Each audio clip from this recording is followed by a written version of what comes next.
여러분 안녕하십니까. 누리PD 김준입니다. 자, 이재명의 의도, 이재명이 앞으로 무슨 짓을 할지를 이제 예상을 좀 해봐야 되는데요. 지금 보통 뭐 이제 탄핵을 할 것이다 이렇게 지금 이야기들 하잖아요. 탄핵. 그것도 절묘하고요. 제가 결론적으로 미리 말씀을 드리면 탄핵은 아닙니다. 탄핵은 협박용이죠, 협박용. 헌법재판소를 또 통과해야 되기 때문에 탄핵은 힘들어요. 설사 국회에서는 되더라도 헌재를 넘어가기가 어렵습니다. 지금 헌재 구성원들 앞으로 변화될 그런 어떤 상황을 이제 보면은 헌재가 그걸 기각할 가능성이 거의 99%입니다. 때문에 만일에 탄핵 시도했다가 그게 이제 브레이크가 걸리면 역풍을 맞거든요. 이제 그걸 두려워합니다. 이재명은 그런 자기가 죽는 카드를 빼지 않을 겁니다. 그건 윤석열 대통령을 끝장내는 게 아니고 본인이 끝날 수가 있어요. 그래서 탄핵은 아니다라고 저는 예전부터 그렇게 이제 보고 있고요. 진짜 노리는 것은 딴 거죠. 바로 조기 대선입니다. 조기 대선. 대통령 임기를 약 1년 정도 단축을 시킵니다. 그리고 다음 지방선거 때 대선을 같이 치르는 것, 이거죠, 이거. 현재 우리 정치권에서는 이런 세력이 하나 이제 이재명을 중심으로 민주당 세력이라고 할 수 있겠죠, 현재. 거대한 덩어리 하나가 있고요. 또 다른 덩어리 하나는 내각제로 가자라는 세력입니다. 내각제로. 내각제 이야기는 제가 가끔씩은 했는데 이제 요 시간에는 안 할 겁니다. 내각제로 가야 된다라는 그 개헌 카드를 들이대는 그런 세력이 있죠. 이들 또한 대통령 임기 1년 단축에 동의하고 있습니다. 그래서 전체적으로 대통령 제로 가되 4년 중임으로 개헌하자라고 하는 세력, 아니다, 내각제로 개헌하자라는 세력이 서로 부딪히고는 있지만 그 둘이 하나 일치되는 어떤 그 공통점이 있는데 바로 대통령 임기를 1년 줄이자. 요건 양쪽 다 지금 동의하고 있는 상황이다.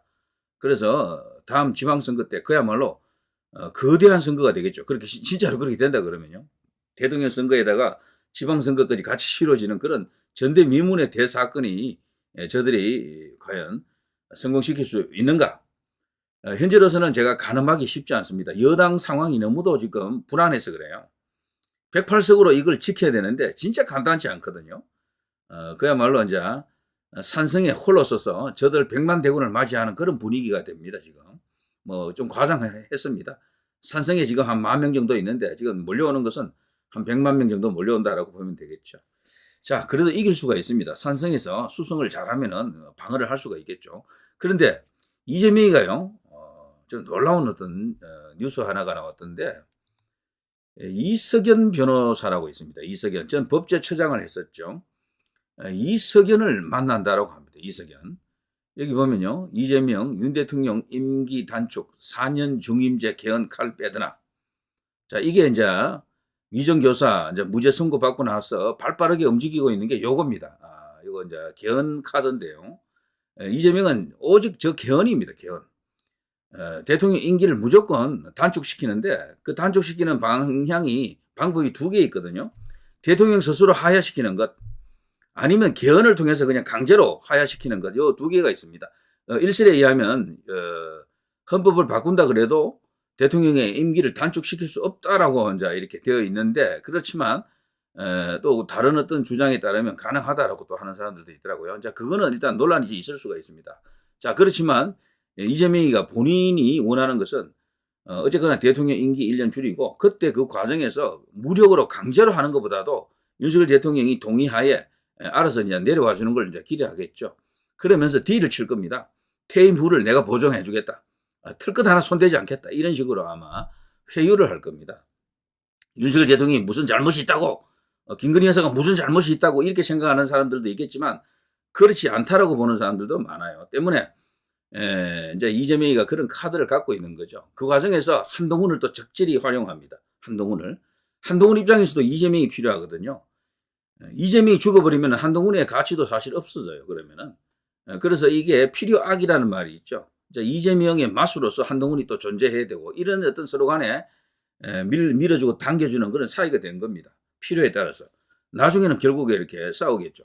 자, 그런 식의 관계가 형성되어 있습니다. 누구를 상대로? 윤석열 대통령을 상대로. 자, 용산을 공적으로 지금 보고 있는 그런 상황이다. 이렇게 볼 수가 있겠죠. 이제 이 속에서 한동훈 대표가 어떤 스탠스를 잡느냐. 따라서 이제 이 전국 자체가 완전히 지각 변동이 터지는 거죠. 이때 윤석열 대통령이 취할 수 있는 카드가 있겠느냐? 저는 윤석열 대통령이 문과 관계가 어떤지 제가 확언을 할 수는 없지만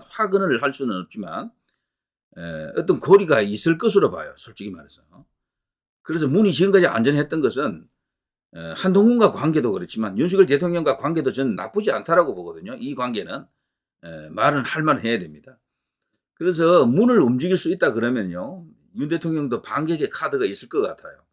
민주당 안에 분명히 친문 세력도 일부 있고 뭐 등등 했어요. 자, 뭐 그런 어떤 이야기도 해볼 수는 있겠죠. 자, 어쨌거나 이재명 위정교사 1심 선고가 끝나자마자 지금 발빠르게 움직이고 있다는 게 드러나고 있습니다. 그렇지만 이재명은 재판이 뭐 한두 개가 아니잖아요. 한 개는 걸릴 것이다. 이미 공직선거법은 걸렸고요. 그리고 가장 지금 무서운 선거가 대북 송금권 이거거든요. 요거 지금 1심 재판 진행 중에 있는데 요게 내년 4, 5월 이전에 1심 선고가 날 것이다라고 지금 보고 있죠. 그게 이화영이가 1심에서 9년 6개월 먹었습니다.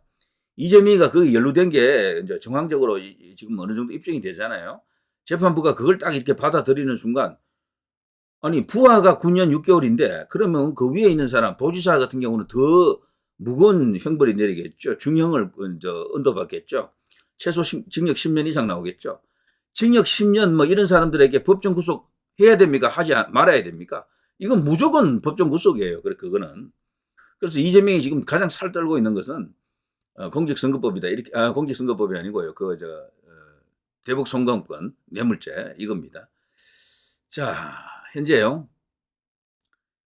이재명 관련해 가지고 그 개딸들 혹은 이재명 지지 청들이 모여 있는 뭐 인터넷 커뮤니티라든가 SNS 이런 동향을 살펴보니까 이들은 지금 딴 거 없습니다. 전부 조기 대선으로 이제 이렇게 올인하고 있다라는 걸 알 수가 있습니다. 이재명 조기 대선만이 살 길이다. 민주 이재명 조기 대선 캠프 집권 플랜 본부 본격 가동 이렇게 쭉 나오죠. 여기 조금 지나간 뉴스이긴 합니다만 지금하고 다 연결이 되는 거예요. 여기가 만일에 1심 위정교사까지도 1심에서 이재명이 피선거권이 박탈되는 어떤 그런 선고가 나왔더라면 이런 것들이 무력화되는데 공직선거법은 잘 됐지만 위정교사는 이게 어쨌든 실패한 거거든요. 결과적으로. 자, 이렇게 되니까 여기 지금 탄력을 받았다라고 볼 수 있습니다. 그리고 국민 60%가량이 조기 대선을 찬성하고 있다. 이런 뉴스가 계속 나올 것이고 이런 여론조사가 쏟아질 겁니다. 이럴 때 용산이 과연 어떤 식으로 이제 반응을 할 것이고 대응을 할 것인지 이재명은 이미 대선 조직이 다 갖춰져 있습니다. 제가 볼 때는요. 섀도우 캐비닛 같은 것도 다 만들어 놨어요. 그야말로 이거는요. 비상한 상황입니다. 그런데 여당은 지금 뭐 용산하고 한동훈하고 이 관계만 갖고 자꾸 지금 이러고 있잖아요. 좀 안타깝습니다. 빨리 정리가 되면 좋겠지만 정치라는 게 그게 그냥 한 방에 해결되는 게 아닙니다. 왜냐하면 양쪽에서 이미 세력화가 되어 있어 그래요. 세력화가. 한동훈 쪽에도 벌써 어느 정도 세력화가 되어 있거든. 용산도 용산대로 지금 세력이 있고. 자, 이런 속에서 이제 벽적 간도에 서서 지금 싸우고 있는 것이다. 라고 볼 수가 있습니다. 자, 조기 대선. 전부 이런 겁니다. 이재명이가 지난 9월 15일 기사죠. 김종인을 왜 찾아갔겠습니까? 정치적 노선이 같아서가 아니에요. 놀던 물이 뭐 같은 것도 아니에요. 그런데도 가서 이렇게 90도로 허리를 꺾었던 이유는 다 생각이 있는 겁니다. 이 사람이요. 조기 대선을 위해서 이 판을 짜고 있는 것이다라고 볼 수 있습니다. 판을. 김종인을 통해서 이준석하고도 연결될 수도 있어요. 자칫하면은 이준석하고도. 근데 이준석은 참 눈꼴 시렵고 정말 눈에 까시고 여기 이제 있으면 안 되잖아요. 보수에서는. 그래서 이준석이가 만약에 저기로 가버리면은 속이 시원하시겠죠. 알던 이가 빠진 것처럼. 지금도 국민의힘하고는 상관이 없지만요. 이재명이가 만약에 이준석까지도 가져가 버리면은 글쎄요. 제가 볼 때 그거는 이재명에게는 플러스 알파가 엄청나고 국민의힘에는 굉장히 큰 마이너스가 됩니다. 어쨌거나 그거는요. 말은 제가 이렇게 하더라도 양해를 하십시오. 그게 사실이에요. 나중에 지지율 조사해보면 바로 나타납니다. 그런 게. 이재명이가 이제 이준석 끌고 들어가게 되면 이준석한테 혼난다 이렇게 생각하기가 쉽겠지만 이준석은 좌파에 가면 그렇게 하기 힘들어요. 제가 볼 때. 구조가. 거기서는 이재명 따까리가 될 겁니다. 이재명 빨아준다니까요. 거기 가면은. 자, 아무튼 그런 것들. 자, 여기 이런 게 있고요. 자, 이재명 임기 단축 개헌. 이석연 전 법제처장 만난다. 이 사람을 또 왜 만납니까? 김종인 만난 것하고 같은 연장선에서 보면 됩니다. 그동안 사법 리스크 때문에 이런 걸 못했던 거죠. 끝나자마자 바로 지금 행동 옮기고 있지 않습니까? 근데 요 이석연이가 요 얼마 전에 뉴스에서 그런 말 했었죠. 이재명 대표는 무죄다. 공직선거법 그 1심 선고도 잘못되었다라고 그랬죠. 그리고 위정교사도 당연히 무죄다. 그리고 하나의 유력한 정치인을 이런 식으로 사법 처리하려고 지금 검찰이 하고 있는 짓은 검찰 공화국을 증거하는 일이다. 그 자체로 불이하다라고 했어요. 불이하다. 이재명에게 100% 만족하는 발언을 해줬어요. 이 이석연이가. 근데 이 이석연이 누굽니까? 이 사람은 이명박 정부 때 법제처장을 했었고요. 그리고 그 이전으로 거슬러 올라가게 되면은 경실련이라고 하시죠. 우리나라 그 시민단체의 거의 이제 효시는 아니지만 그 이제 선두주자급이죠. 환경단체 최열 그 후에 등장했던 대규모 시민단체 경제정의실천연합인데요. 거기 이제 거기서 중요한 역할을 했던 인물이고 그 후에 박원순의 참여연대가 생기면서 이게 죽어버렸죠. 경실련이. 참여연대 쪽으로 주도권이 넘어가 버렸습니다. 그러면서 참여연대는 좌파로 갔고 경실련은 여기도 뭐 우파라고 할 수는 없습니다. 중도 좌파 정도 혹은 중도 정도 이 정도로 보면 되겠죠. 근데 그 경실련은 요즘 유명무실하죠. 지금 흔적도 지금 없이 사라진 것이나 마찬가지입니다. 아직도 조직은 있죠. 있기는. 자, 이들이 28일 날 드디어 만난다라고 합니다. 근데 이석연 이 사람도 뭔가를 모사를 꾸미는 사람 중에 한 명으로 들어갑니다. 뭔가 계속해서 뭔가 설계하는 사람이죠. 자, 이 둘은 사람이 사실 접점이 없습니다. 그리고 이 이석연 이 사람은 뉴라이터거든요. 지금 좌파 야당에서는 뉴라이터 하면 비난하잖아요. 친일파 어쩌고저쩌고 하면서. 그런데도 뉴라이터에서도 중요한 인물 중에 한 명이에요. 이석연이는. 자, 이 두 사람이 만나서 뭘 하겠습니까? 결국에는요, 개헌입니다. 임기 단축을 위한 여러 가지 이제 설계를 하고 그 배경을 지금 이재명이가 구축하고 있다. 이렇게 볼 수가 있겠죠. 자, 이런 것을 잘 살펴야 됩니다. 오늘 뭐 우파 유튜버들 제가 썸네일 한번 살펴보니까 오늘도 이재명 끝났다 난리 났다 썸네일이 왜 그렇게 많습니까? 지금 이재명 진작 난리 났습니다. 진짜로 좋아가지고 그 위정교사 1심 그게 이제 무죄가 이제 이렇게 선고되면서 그 개딸들 노는데 한번 가보십시오. 만세 브라보 난리가 났어요 지금. 그런데도 유튜브에서는 그런 식으로 또 반대로 올려버리니까 정말 헷갈리겠습니다. 자, 요건 뭐 됐고요. 위기 임박 한동훈 황교안 대관 대원 제가 원래 앞서 했던 방송 중에 하나 들어가고요. 자, 이런 식으로 가고 있습니다. 이 이석인이라는 사람은요, 이 사람인데요, 70세. 이분도 이제 전라북도 정읍군 여기 출신이고요. 쭉 보시면요, 이분은 기본적으로 이재명과 만나면 안 되는 사람인데 요즘 이재명에게 너무도 우호적인 발언을 계속해서 하고 있습니다. 이재명에 마치 청부를 받은 듯한 그런 느낌이 들 정도인데 이 사람은 뉴라이트 전공연합 상임 대표까지 했고요. 한반도 선진화 재단 이사 완전히 MB계 쪽 사람이에요. 이 사람. 그리고 그 이전에는 그렇다고 특별히 이 사람이 김대중하고 연결되지는 않았어요. 전라도 사람이라도요. 자, 이런 사람이 지금 계속해서 이재명을 띄우고 있다. 이재명을 실드 치고 있다라고 생각해야 되는데요. 자, 뭔가 이렇게 가시화되고 있다는 걸 알 수가 있습니다. 자, 어떻게 해야 되겠습니까? 여권에서는 지금 공동의 적을 이재명으로 지금 잡고 대응을 해야 될 텐데 지금 내부 뭐 내란이 일어나는 것이나 마찬가지다. 내정 겪다가 글쎄요, 끝이 나겠습니까? 이런 식이면은 한동훈 대표를 한 방에 이제 조질 수 있는 방법이 없잖아요. 그리고 대통령을 한동훈이가 갑자기 어떻게 뭐 한 방에 뭐 이렇게 극복할 수 있는 그런 카드도 없어요. 자, 이런 식으로 서로 이제 밀고 당기는 밀당이 계속 이어질 겁니다. 이제 이게 길어지면 길어질수록 여권은 질이 멸렬하겠죠. 자, 한동훈 대표가 그래도 이런 식으로 어쨌거나 자리를 보존하고 지키고 있는 이유 중에 한 개는 지지율 때문에 그래요. 그거를 근처에 가 있는 사람이 아무도 없잖아요. 어쨌거나 지금.